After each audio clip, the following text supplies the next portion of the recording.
Red Bull is in a sort of conundrum right now. Their chief technical officer and designer, Adrian Newey, is leaving the team. Their sporting director, Jonathan Wheatley, is leaving to join Audi as the new team principal, which, to be fair, is quite understandable. But the biggest blow they received was their car no longer being the most dominant on the grid. This has massively exposed their one big weakness, the second driver at Red Bull. Max can work around car issues and still put it on the podium, but it's very difficult for Sergio. This was evident last year when Checo finished a whopping 290 points behind Max in one of the most dominant cars in the history of Formula One. And while they have given Sergio a 2-year contract extension, everybody knows if Checo doesn't bring results, the contract is worth nothing. After dropping from 2nd to 8th in the Belgian Grand Prix, Red Bull chiefs had a meeting about Checo's future and ultimately decided to keep him and wait a bit longer to see if he improves. The same was decided for Daniel Ricciardo, who's kinda in the same boat. But this video is neither about Checo nor Daniel. This video is about a driver who's been pretty absent from the Red Bull driver conversation, despite impressing everyone with his amazing performances. That driver is Yuki Tsunoda. Why is Yuki not mentioned when it comes to the promotion to the second Red Bull seat? What's Red Bull's long-term plan for Tsunoda, and is he really worthy of the infamous second Red Bull seat? In this video, we'll try to answer some of these questions, so without any further ado, let's just jump into it. Starting with a bit of history, Yuki was born in Sagamihara, Japan in May 2000. His father is a businessman who was also his mechanic during his early racing years. He started competing in karting championships across Japan at the age of 10 and won most of them. Unlike many F1 drivers, Yuki didn't compete in the European karting championships. He moved from karting to the single-seater class in 2016, competing in the Super FJ Japan finals and winning the race. He also participated in a couple of rounds of the Japanese F4 and became a member of the Honda Formula Dream project. In 2017, he competed full-time in the Japanese F4 and finished 3rd in the championship. In 2018, he stayed in the Japanese F4 and won the championship. When Honda partnered with Red Bull in F1, Tsunoda was signed into the Red Bull Junior Driver program. In 2019, he competed in the Euro Formula Open Championship and finished 4th. He also competed in the Formula 3 Championship with the Genza Motorsport team, finishing 9th and beating the likes of Liam Lawson, Max Futrell and Logan Sargent. For 2020, Tsunoda moved up to Formula 2 with Carlin and had a very impressive rookie season. He was in the championship fight until the end, which was ultimately won by Mick Schumacher. Tsunoda finished 3rd, just 15 points behind Schumacher and 1 point behind Callum Ilott. He had more wins than Schumacher and outperformed rivals like Robert Schwartzman and Zhou Guanyu. He also competed in the Toyota Racing Series that year, finishing in a respectable 4th place. His performances impressed Red Bull, leading to his promotion to Formula 1 in 2021 with their sister team, AlphaTauri. He replaced Danny Kvyat and was partnered with Pierre Gasly. I won't go too much into his rookie F1 season, but it was fairly decent. Not extraordinary, but not bad either. He scored 32 points with a highest finish of 4th and finished 14th in the standings, while Pierre scored 110 points, finishing 9th. Overall, it was a good season, despite the meltdowns he had on the radio during races. Shut up! Like, what's happening? It's so slow! He continued with AlphaTauri in 2022, but the car was a significant downgrade compared to the previous year, as the team finished 9th in the Constructors' Championship. Yuki ended the season 17th in the standings with just 12 points, while Pierre finished 14th with 23 points. Yuki was much closer to Pierre in his second year and outperformed him on multiple occasions. Both drivers struggled to score points that year. He was retained by the team for 2023 and partnered with rookie Nick de Vries. Although Nick was entering Formula 1 as a rookie, expectations were high due to his impressive resume, which included winning the Formula Renault, Formula 2 and Formula E titles. However, Yuki outperformed him in nearly all races of the first half of the season, leading to Nick being dropped after just 10 races. Yuki was then paired with Daniel Ricciardo for the rest of the year. There were high expectations for Daniel as well, but he also struggled to match Yuki's pace most of the time, both in qualifying and the races. He performed better than Nick and scored strong points on a couple of occasions, which was enough to convince Red Bull to sign Ricciardo full-time for 2024 alongside Tsunoda. And in 2024, it seems like the same story is repeating. Daniel is trailing behind Yuki by quite a margin, with Yuki almost doubling his points total.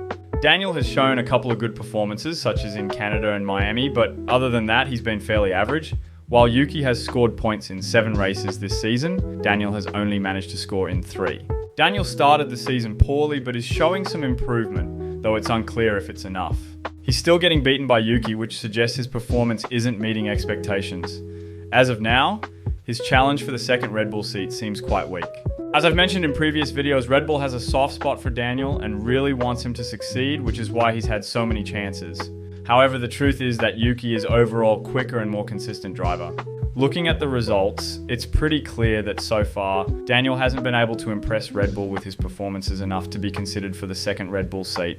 Another name often mentioned for the second Red Bull seat is Liam Lawson, the Red Bull test and reserve driver. Now, I'm on the fence about Liam moving directly to Red Bull. While I believe he has a lot of potential, placing him directly alongside Max could negatively impact his F1 career. In a brief appearance last year, Liam impressed many with his quick adaptability and rapid pace, scoring his first Formula One point in just his third race at the Singapore Grand Prix.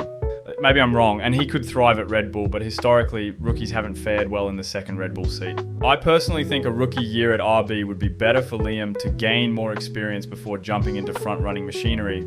If Red Bull sticks with their current lineup for 2025 and Liam doesn't get a seat, it would be a shame because I believe Liam is also a very promising driver who deserves to be in F1. Now, addressing one of the burning questions, should Red Bull promote Yuki to the senior team, and does he really deserve the promotion? The answer is yes. Yuki really deserves the promotion to the senior team. He has demonstrated this repeatedly against various teammates. Red Bull tested Daniel in the RB19 last year and mentioned he set a lap time good enough for the front row. However, I don't understand why they never tested Yuki in the Red Bull car to see what he could do. And once again this year they're talking about testing Ricciardo and Lawson while the driver who's already delivering results is right in front of them. And now the obvious follow-up question. Why doesn't Red Bull seem interested in Yuki for the second seat? The simple answer is that the senior management at Red Bull is not yet convinced that Yuki is ready to handle the pressure of fighting at the front for victories and being teammates with Max. Additionally, Yuki's hot-headedness doesn't help, though he's been working on it and has been comparatively calm in recent times. While these concerns are valid in theory, I don't think they are enough to deny him the promotion. Regarding handling the pressure, he's not going to learn that at RB, where he's already the quicker driver. Maybe he's capable of going toe-to-toe with Max, or maybe he's not. The only way to find out is to have them race in the same machinery. As for being a hothead, even Max has his moments, but as long as he delivers results, it doesn't matter. Some suggest that his close ties with Honda might be a factor, but I don't think that makes sense. If a driver is performing well, Red Bull wouldn't want to lose them just because they are associated with a team that's leaving as their engine supplier. There may be other behind-the-scenes factors at play that we are not aware of. A driver's marketability could be one, as Checo's popularity in the US, Mexico, and South America brings significant revenue to Red Bull. This could be a main reason why Red Bull is sticking with Checo and hoping for improvement in the second half of the season. It might seem unfair, but that's the reality of Formula One. The next question is how Yuki would fare against Max if he were to get the second Red Bull seat. This is a tough question to answer right now, as it can only be determined once he's in the same car as Max and racing against him. Based on his performances with the RB team so far, I would say Yuki could be quite close to Max in terms of one-lap pace. Yuki is, in my opinion, one of the drivers with great one-lap speed. In terms of race pace, it's difficult to predict. Max is one of the few drivers who can push the car to its limits and extract that extra performance without crashing, which is what makes him so formidable. His aggressive driving style also suits the Red Bull car, which is why his past teammates have struggled against him. If I were to estimate how close Tsunoda could be to Max in the Red Bull, I'd say he could be within 0.2 on most circuits. I don't think he'll start beating Max immediately, as beating Max is no easy feat. However, this doesn't mean Tsunoda will never challenge Max. With more experience and time to get comfortable in the car, Tsunoda has the potential to challenge Max at times or even outperform him on certain tracks. Some might think I'm being overly optimistic, but I truly believe in his potential. Tsunoda has shown significant improvement in recent years and demonstrated that he has the potential to lead the team. It would be interesting to see how he performs against Max in a Red Bull if given the chance. And the final question is, should Tsunoda seek a race seat elsewhere after 2025 if Red Bull doesn't promote him? To that, I would say yes. He should seek a seat elsewhere if he doesn't get a promotion to the senior team.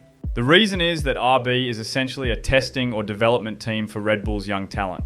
By 2025, Yuki will have spent 5 years with that team, which seems a bit long for being in Red Bull's sister team. I don't foresee RB becoming a team that consistently fights for podiums and wins in the near future. And ultimately, that's what matters to racing drivers. Their goal typically starts with scoring points, then podiums, followed by wins, and finally contending for the World Championship. Achieving the last 3 is unlikely with the RB team. So the next step for Yuki would be to move to a team where he can compete for top 6 positions and have a chance to score podiums. If a top team offers him a deal in the future, he should consider it, as waiting on Red Bull indefinitely is a big gamble. As for where he could go, there are rumors that Honda's new partnership with Aston Martin might offer Yuki a chance to drive for them. However, I personally don't see that happening. Lawrence Stroll has a preference for world champions and race winners, and with one seat already occupied by Lance, they're likely to pursue a driver with significant achievements, possibly someone from one of the top teams, leaving only a few options for Yuki. Nonetheless, any team with a better package than RB would be an upgrade. I hope he finds the machinery that will allow him to fight for wins and podiums in the future. And that's it for this video, guys. If you enjoyed it, give it a like and subscribe as well. Also, let me know what you think about Yuki's chances at Red Bull, and I'll see you guys in the next video.